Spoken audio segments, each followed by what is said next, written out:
Hi, it's me again with Corel Draw Tips and Tricks. Pretty cool.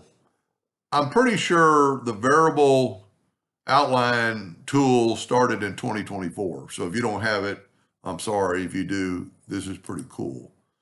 I'm going to draw a 2-point line, holding down the control button to make it perpendicular.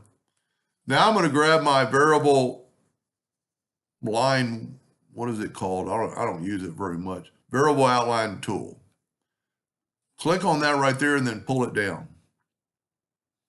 Then I'm going to click in the middle of the line again, and I'm going to get me a handle, and I'm going to bring it in. Whoop. Let me zoom in here and bring this in. And then I'm going to go about right here. I'm going to click on it, and I'm going to bring it out. And I'm making some sort of fish. Click on this, make his tail a little bit bigger. That's pretty cool within itself. I'm going to go ahead and make it black.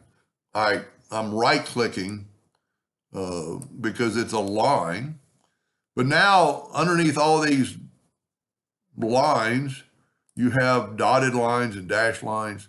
And look what happens when you do that. And we zoom in, it's a bunch of lines. But they're too thick or too thin, so we can go here and make it like 12 points. We can make it 10 points, and it's going to change that lineage. It is still a line, but that's pretty cool that you can do things like that. I hope that helped a little bit. Thank you for watching.